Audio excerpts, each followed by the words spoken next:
Diyos nga balaan, salamat nga Ginoo. Diin ikaw nagapasundayag sa imo na usab gugma karong gabi alang ganamong tanan. Ihatag ganamo ang mensahe nga among masabdan o Lord, nga binaagi nini, mabago ang among kinabuhi, ugunya ang among pagigugma ganimo, mas labi pang hugot, Amahan, samtang kami nagpaabot sa imong pagbalik. Gamitan ang usab, kiniubos ni mga lagad, sa pagbatbat sa mga pulong, nga kini magdalag paglaom, amo ginintugyan, sa ngalan ni Jesus. Amen.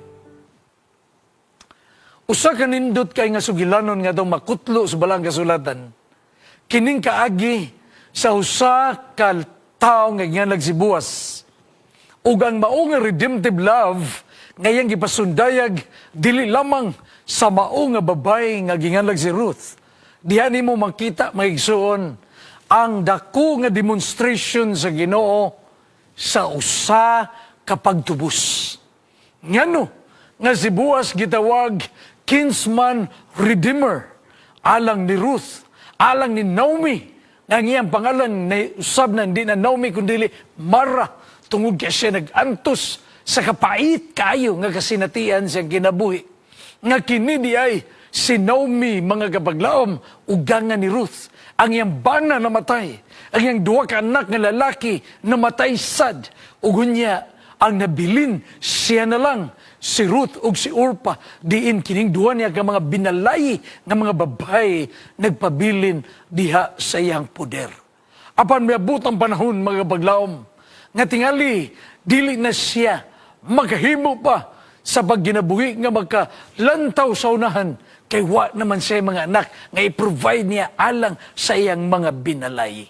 Dinhin mo makita ang mga aspeto sa atong pagtuon nga kining redemptive love nga gipasundayag ni Boaz samtang nanguli na sila ni Mara or Naomi ug si Ruth didto sa maong dapit mga igsoon. Diha nimo makita unsa kanindot ang mao nga kaagi. Kitang tanan mga kaigsunan, nagalain-lain ang atong mga kaagi sa kinabuhi. Nagalain-lain ang atong mga love stories. Nagalain-lain ang mga matang diin ang usa ka lalaki siya mahug ngadto sa gahong sa paghigugma sa usa ka babae. Urang usa ka babae nahug ngadto sa litag diin gipa buhat pinagi sa usa ka lalaki. Bisan unsa man ang mga matang, sa insakto man or dili insaktong pamaagi, igsuon ko ang Ginoo adunay mensahe. Kay gusto niya ipaila nga ang kalibutan nga itong gipuyan daw sama sa usa ka litag, di ang kalibutan na litagan sa kaaway ug ang sala nga mao ang iyang gintroduce pinaagi ni Lucifer, ni Satan, nga gitawag sa Bible dragon, yawa, Satanas. Diha nimo makita the great adversary nga taliwala nining great controversy sa dakong away, sa dakong pagigbugno, tali igsoon sa kamatuuran ug bakak, tali sa Dios ug sa yawa. Kita nga mga tao angay nga mopili diha sa Dios mga kaigsunan. Amen. Karon kini diay nga gisulti sa Ruth Kapitulo 3, versikulo 10. Nga siya, nagingun sa mong babay si Boaz, bulahan gayud ang Ginoo nga imong gialagaran. Kay nakita di ay sa mao nga tao maigsoon, nga kini nga babay, her intentions are pure. Nga taliwala siyang kawaladon sa ginabuhi, siya nakaila nga ang pagbuhat diligently, bisan sa uma sa sakatao nga gitawag kinsman redeemer nga si Boaz, didto di ay nag-observe ang maong tao sa mao nga babay mga kaigsunan. Ang libro sa Ruth mga igsuon sa balang kasulatan, kini nagapasundayag sa usa ka nindot nga kaagi, sa usa ka tao nga diin gigamit sa Ginoo nga mao si Boaz. Apan sa wala pa siya miabot sa eksena, sa diha pa nga si Ruth, si Orpa nagkuyog silang ugangang babae nga si Naomi. Diha ni mo makita igsoon nga gikan sila sa dapit sa Moab ug unya didto adunay dakong hulaw. Diha gikan sa Juda paingon sa lugar sa Moab sa Judean Plains mga kapaglawom. Diha nimo makita diin adunay dako nga kasinatian nga ilang natagamtam. Ug unya tungod sa kamatayon sa bana ni Ruth ug ni Orpa, kini silang duha gisultian sa ilang mother-in-law nga mubiya na lang mo. Lakaw na lang mo. Kaya ang inyong future, masanagon pa. Maminyo pa mo. Naapay mga tao nga musagub ninyo. Naapay mga lalaki nga may gugma ganinyo sa inyong pagabadanon ug sa inyong kaanyag ug sa inyong katahom. Apan, kapaglaom ko, sa diya may abot na sa punto nga ang duha ka mga binalay daw gipugos na gyud sa mga mother-in-law nga si Naomi. Ang usa nga si Orpa, milakaw siya. Ugon niya, iyang gibiyaan ang iyang mother-in-law. Aban kining usa nga nabilin, nga mao si Ruth. Imong makita kapag laom nga sa iyang ginabuhi, aduna siya personal conviction nga dili siya mubiya sa iyang tigulang nga mother-in-law. Kay nakita niya ang complete humility sa iyang mother-in-law nga taliwala sa kawaladon sa iyang panginabuhi, financially man or spiritually, na-drain ang iyang ginabuhi kay wala na gyud siya. Aba niini, dili siya biyaan sa iyang binalay. Mao na nga ang nindot kaayo nga statement nga giingon ni Ruth. Ayaw ako pugsa sa pagbiya kanimo. Asa ka madto, didto po gumadto. Asa ka mo puyo, didto sad ko mo puyo. Ang imong katawhan, akong katawhan. Ang imong Ginoo, mo'y akong Ginoo. Paganindot kayo mga kabaglaom, nga kini nga gisulti sa mao nga babae nga si Ruth. Ngadto siyang ugangan nga si Naomi. Dunay dakong leksyon alang sa matag usa kanato. Tingali, masayon ka nato ang pagbiya sa iglesia. Masayon ka nato ang pagbiya sa Ginoo. Sa panahon nga kita naapas kadagaya, ganahan ka ita sa paglipay adlaw-adlaw. Aban taliwala sa kawalad una, uy, magahuna-huna ta, mubiya na ta sa sabakan sa Ginoo mga kaisunan. Kini nga kaagi bitaw, no? Ma-relate na to sa kaagi ni Job. Nga sa diya, nga ang iyang mga anak, mga matay.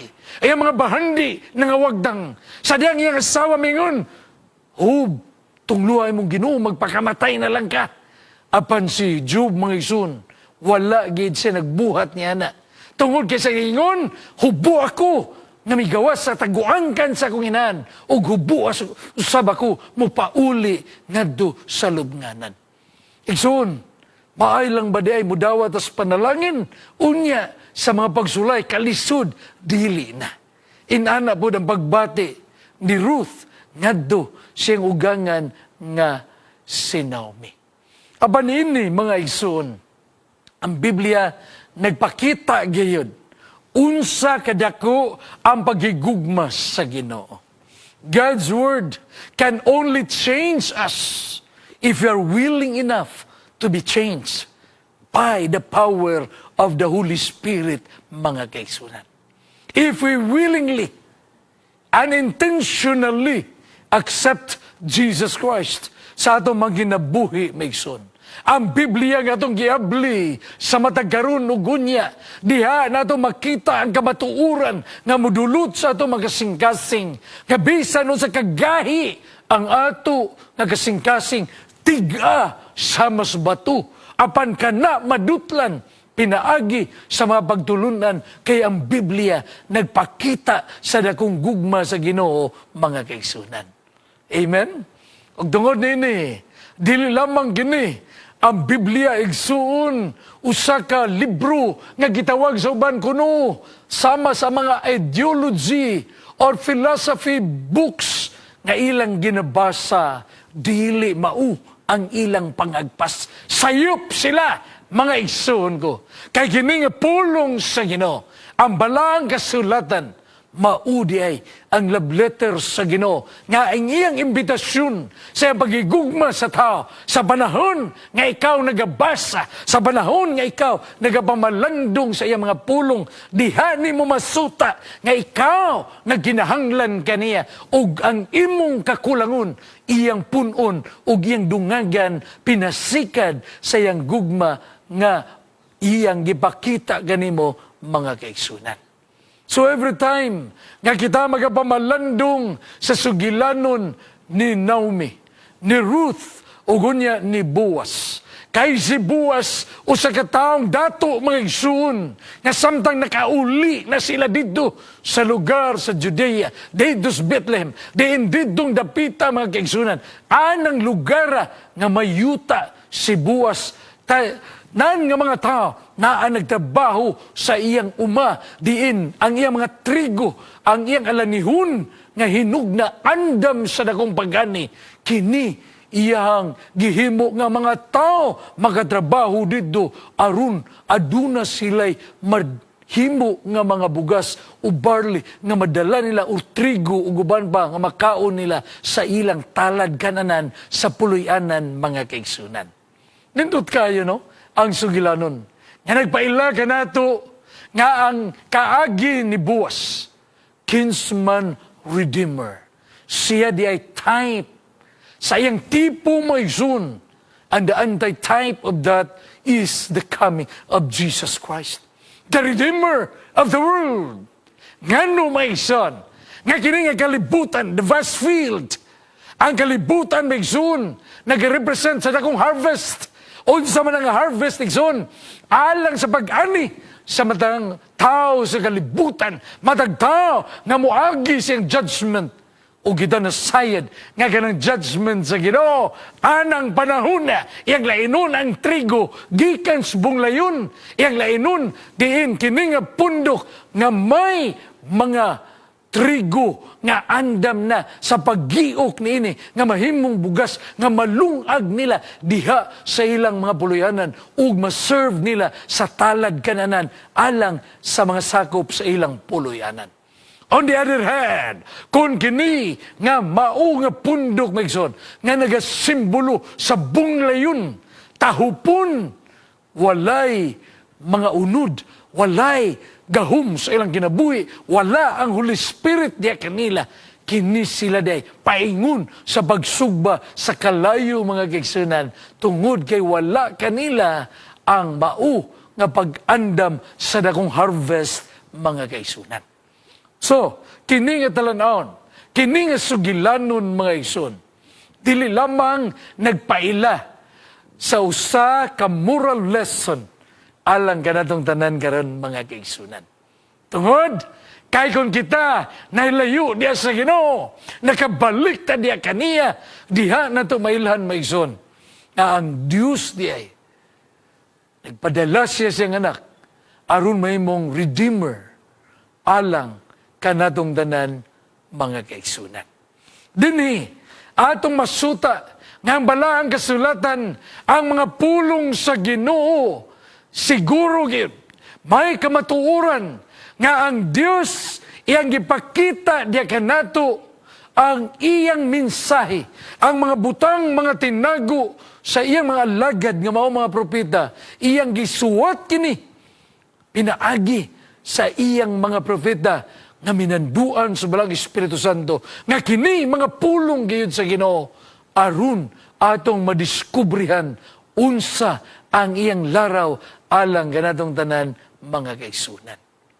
Nindot kayo, nga sa atong panahon karon, adunay mga tao, may kasibot sa pagbasa, may kasibot sa pagtuon, intentional, radical in its nature. Kay kita nahibalo, millions of people nga nagatuo, nagabasa sa balang kasulatan, apan nakasabot baga sila. Nga kini nga mga pulong nga nasulat mga igsoon, kini gipasundayag sa Dios gikan pa sa sinugdanan sa kalibutan hangtod sa atong panahon karon nga matag tao, matag pinulungan, matag nasod, matag pundok, matag galiwat, kitang tanan di ay bililhon nga bahandi sa tubangan sa Dios mga kaigsunan. Amen? Ug tungod, kay doon na sa special letter of love, dinhi na ito makita, maigsoon, nga pulong sa Ginoo. Masaligan na ito. Sa panahon nga kita, may nakita nga sayop sa uban. Sa panahon nga kita napakyas o napandul tungod sa itong masala, diha na ito makita nga ang atong ginabuhi day, ibahaom na ito sa pulong sa Ginoo. Kay iwag gini sa atong matiil, iwag gini lamparahan sa itong madalan, aron dili ta mawagdang, dili ta mawala sa atong panaw mga kaigsunan. Amen? Kunya, kita nasayad nga ang Biblia ang pulong sa Ginoo. Diin sa Old Testament, ngadto sa New Testament, kining tanan naghatag dugtong sa usag-usa. Two preachers giving us the sermons. Just like the two olive trees nga niini maigsoon nagaproduce sa lana, diini ang Biblia nagasaysay, nagadagayday ang mensahe, ang kamatuuran gikan sa trono sa Dios, ug ang tanan nga magsusulat niini gigamhan sa Ginoo, pinaagi sa balang Espiritu Santo, aron ipaila kanato nga kini diay may kapuslanan sa pagbadlong, sa pagmatuto, ug sa pagtulid sa atong kinabuhi ngadto sa pagamatarong mga kaigsunan. Pagraghan sa mga Bible writers nga imong makita diya sa balang kasulatan, minor and major prophets nga sa ilang mga kinabuhi dili man sila hingpit. Apan ang ilang pagsulat, inspired by the power of the Holy Spirit, mga igsoon. Kaya ang propesiya di ay wala miabot tungod sa kabubuton sa tao. Apan kini, mga balaang tao, nagasulti sa gimando sa Ginoo, kay sila gitandog sa balaan nga Espiritu Santo.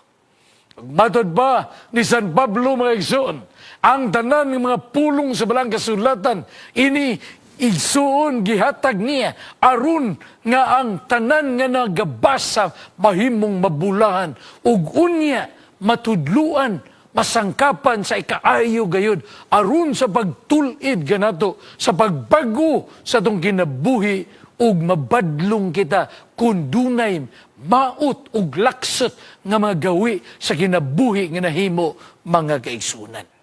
Nga naman, nga gikinahanglan na to ang pulong sa Ginoo. Nga naman, nga dunay redemptive love ang Ginoo. Tungod kay sa matagigayon, nga kita magapamalandong sa iyang mga saad. Diha day makumplito ang atong pagamatarong. Aron nga kita sa atong kinabuhi, sa atong pagkatao, mahubo na to ang atong saput sa pagkadautan. Mapulihan sa saput sa pagamatarong ni Kristo. Kay kita na tao diha sa sala.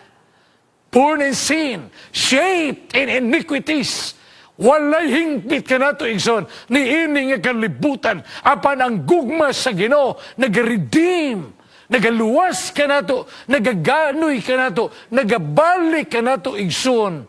Ang Ginoo kay una siyang naigugma ka na to, o gusto niya nga kita muila nga siya diay ang matuod nga Dios nga maga-usab sa atong kinabuhi. Igsoon, the complete transformation sa sakatao. Tiin ka na mag-igsunan. Gigamit diya sa Bible, metamorphosis. Diin pakasama kita sa usa ka ulod nga na-transform siya after sa pila ka panahon sa iyang kukun, nahimo na siya sa iyang paggawas like a butterfly. Ug unya maigsoon kana nga metamorphosis, the complete transformation sa usa ka tawo gikan sa usa ka makasasala nga kahimtang ngadto sa himaya sa Ginoo. Kay sigilang white na ganayon, the glory of God in man, in us nga mga tao is the character of Jesus Christ, mga igsuon. Amen? nga diana ang mga bunga sa atong kinabuhi, mga maayong buhat, ang maayo nga mga laraw, tinguha sa tao, kada bunga lang, produkto lang sa atong bagtuo, diha sa Ginoo, kay kita sa iyang grasya, iyang ginaluwas, o sa iyang grasya, kita iyang gipangita, aron nga dili ta malaglag sa banahon sa harvest time, mga kaigsunan. Matod ba sa writer si Sir Frederick Kenyon nga ang matag Kristohanon magkahimo sila sa pagkuha sa mga balita ug unya di sila magamot, ilang masulti ang ilang magkahadlok nga sila magpanuko sa pagsunod sa mga kalagdaan ini. Apan mga igsoon, kung ila mang nugaling bakwiyon, pinagi sila magamot, ang matuod mga pulong sa Ginoo, kini madala ngadto sa kapanahunan sa mga katuigan, ugunya wala sila'y kadaugan, mga kaigsunan. Kana nga pagkasulti sa mga writer, mga igsoon, nagapaila lamang nga ang tao nga dili mo balik sa Ginoo sa iyang mga pulong sa pagbasa sa love letter, ang tao walay direksyon. Ang tao, mga igsoon, walay tumong. Mauna hinungdan, mga igsunan. We must be grounded on the Bible, focused on the mission o niini. Ang mga critics sa balaang kasulatan, sama ni Voltaire, sama sa daghang mga tao sa kasaysayan, ilang gibiyay ang mga writers Bible, dili sila mutuo sa gingon sa balaang kasulatan, sukwahi ang ilang gawi sa mga pulong sa Dios. Asa man sila karon, naa sa ilang mga lubnganan, uli sabog. Kay nga nagsoon, wala sila nagasalig sa pulong sa Ginoo, mga kaigsunan. Ugunya kita ni balo, ang Ginoo sa mga pulong, nagapakita siya, nga siyang matuod nga hari, ugwa nagilain, mga kaigsunan. Kinsman Redeemer, nga sama sa panahon ni Boaz, nakita niya nga ang pamilya ni Naomi, nga mao si Mara, nga mao si Ruth, og silang duha, nga nanguli sila sa ilang puloy-anan, sa mapait nga kasinatian, mapait nga kahimtang, si Boaz, iyang gipakita ang iyang kaluoy, mga igsoon, nga niini nga bahin, si Ruth, mga igsoon, wa siya nagpili, og batan-on nga lalaki nga mahimo niyang bana sa malabot, apan gipili niya si Boaz nga sa usa ka gabi niya didto siya mipaduol sa tiilan ni Boaz, ug unya sa kadlaw na dapit na sindulan ni Boaz siyang tiil nga duna di ay usa ka dalaga, usa ka babayi nga naa diha natug sa iyang tilan, ug unya iyang gisultihan kung unsa ang angay niyang buhaton, mga kaigsunan. And then on the following day, iyang gipatawag, kay doon na may lain, diya nga mas duol pa nga kinsman redeemer. O gunya gipa, sundaya, gipakita o gipadayag ni Boaz, unsa ang buhaton sa maong nga tao, alang sa pag-redeem sa yuta, nga gipanag-iya ni Naomi o ni Ruth, nga doon na di ay igsuon mga mapait nga kaagi. Apa namang tao, dili willing. Mao na hinungdan maigsoon, nga kini si Boaz, iya gayud, gidawat sa kinasingkasing, ng mau nga babae nga balo, mahimo niyang kapikas sa kinabuhi, tungod kay diha, gipasundayag ni Boaz, ang iyang redeeming love, sama sa redeeming love of God, alang sa kalibutan nga nahug sa sala, mga kaigsunan. Amen, mga igsoon. Kunya, si David na ganayon, sa iya mga pulong, nga ang pulong sa Diyos matuod, gikan pa sa sinugdanan sa kalibutan. Nga kini mga pulong, dili lamang nagdala sa mga historical background, dili lamang nagdala sa mga kasinatian, sa mga Bible characters, Bible stories, nga diin, nindot nga mga leksyon ang atong mapupo. Aban diha, dihay, imong makita nga Ginoo nagingon siya, ako mong Diyos, nga nagasulti sa bagamatarong, ug akong ideklarar kaninyo, ang mga butang nga insakto. Igsoon, pagkasakto kayo sa imong buhaton karon, nga imong pailon ang imong masilingan, imong may gala, kadung mga tao nga wala pa na kadungog sa mensahe, kini nga higayon, maunang panahon, nga imong iminsahe nga do kanila, the God of the Bible, the God nga doon na say redeeming love, nga taliwala ni Inigson, ang iyang pagkamatarong, dawaton unta sa matag tao, aron nga ang ilang kinabuhi, sila mapuno sa katarong ug sa himaya sa Dios mga kaigsunan. Amen? Ug tungod nini, siya na ganayon, wa nagilaing Ginoo nga nagadeklarar, gikan pa sa sinugdan ngadto sa walay katapusan, kay kini maigsoon nagapasundayag sa iyang mga mensahe diha sa kasaysayan sa kalibutan. Ang mga balili, mga larag, ang mga bulak, mga laya, aba ng pulong sa Ginoo, magabatindog sa walay katapusan. Igsoon, kung kita nagasalig sa mga saan, kung kita nagatuo mga igsoon, nga ang redeeming love sa Ginoo, humanay ang ipasundayag sa cross, karon magduha-duha pa bata? Kung kini nagpaila magkaigsunan, nga ang iyang mga panagna sa mga propeta, ang mga tagna nga natuman sa atong kapanahunan, igsuon ko, kini nagaredeem ka nato. Nga sa atong pagtuo, sa atong pagsalig ni Kristo diya sa krus, walay laing kasaysayan nga diin ang tao giredeem sa Ginoo. We are redeemed by the blood of the Lamb. We have been redeemed by the Christ nga gipadala aron maluluwas sa kalibutan. Nganong gitawag siya Emmanuel, God with us, kay siya nakig-uban ka nato. O siyang pagkatao, yung gihubo, yung pagka-Diyos, ang yung business pagkatao, din dito sa krus, iyang gitugyan ang tanan. Jesus Himself, aron nga kita sa iyang kamatayon igsoon, may paglaom, ug may umalabot nga kadaugan sa unahan mga kaigsunan. Amen? Og tungod nini, samtang kita magasusi sa balaang kasulatan. Unsa ang imo makita? Eternal life.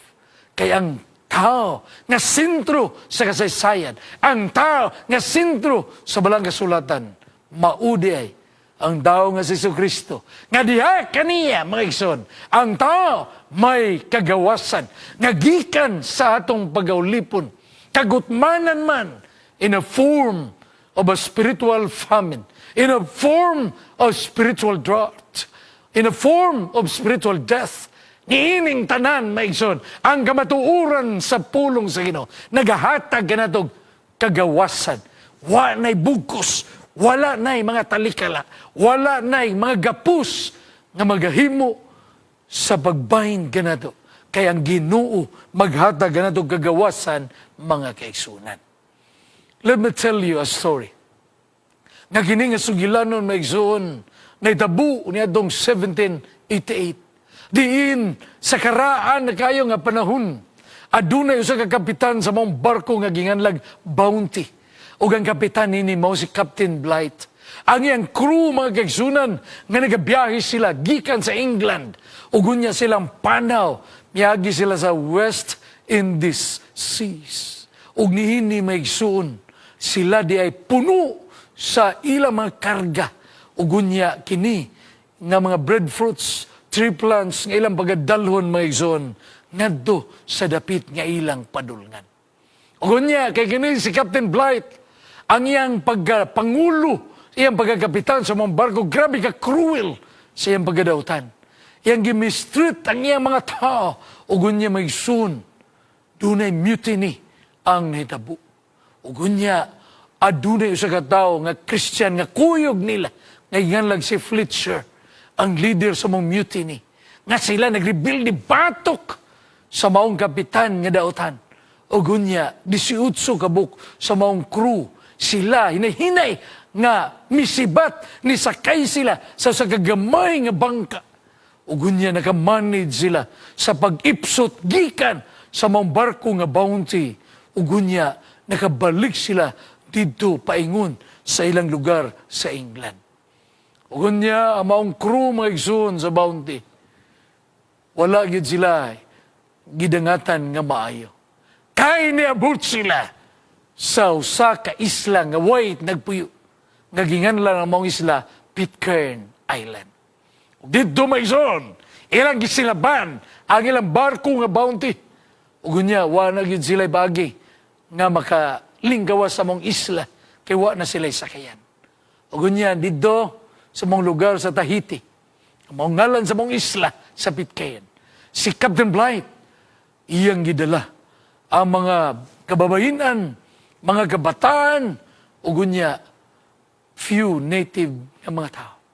Ugunya, dunay kasamok na itabo mga igsoon. Ug dunay sa katao na bili na lang, si John Adams. Ugunya, dunay siya mga kaubam, mga babae, mga lalaki. Ugunya, si John Adams, mga igsoon, iyang gihimo ang pagsusi sa balaang kasulatan. Kaya nakita din niya nga dito adunay Biblia nga natago. Ug samtang iyang gibasa ang mga Biblia mga igsoon. Dito na usab ang iyang kinabuhi. Ug iyang mga kauban, mga kababayinan o mga kabataan. Iyang giminsayan, pinaagi sa mga pulong iyang gibasa. Ug unya kini nakausab sa ilang kinabuhi. Ug unya ang mao nga isla mga igsoon. Ilang ibalag ang mga tao. Ilang ibalag ang mga lumulupyo dito. Kunya dito ilang giminsiyan, pinaagi sa pulong sa Biblia nga ilang nabasahan mga kaigsunan. Dayon ang tibuok Isla Pitcairn na dunay mga katawang mga nitibo, ilang nadawat si Kristo, ilang nakita ang mensahe, ilang nasagop ang pagtawag sa Balang Espiritu Santo, nga gihikap sila, giusab sila, ug unya ang ilang ginabuhi na himong malipayon mga kaigsunan. Nining kagabion, na ginahanglan kita sa redemptive love sa Ginoo. Nga sama ni Boaz, iyang gayud, gihimo gilukat, si Ruth o si Naomi. O gini nga pribiliyo, nga gihimo ni Boaz igsoon, iya gayong gipakita, tungod kay siya, mao ang kinsman redeemer.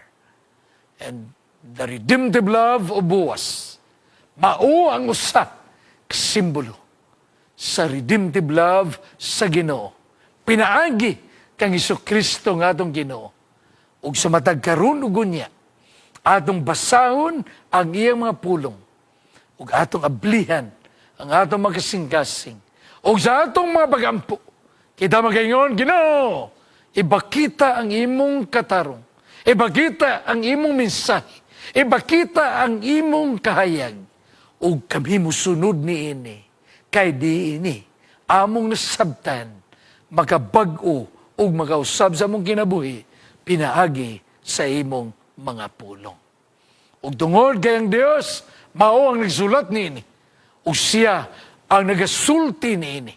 Igsoon ko, labaw siya ni Boaz, kay iya nakang gilukat, iya nakang gibayran, o gunya giredeem ka sa kahimtang sa imong pagkaalaot. Niining kagabion maigsoon, give your life to Jesus.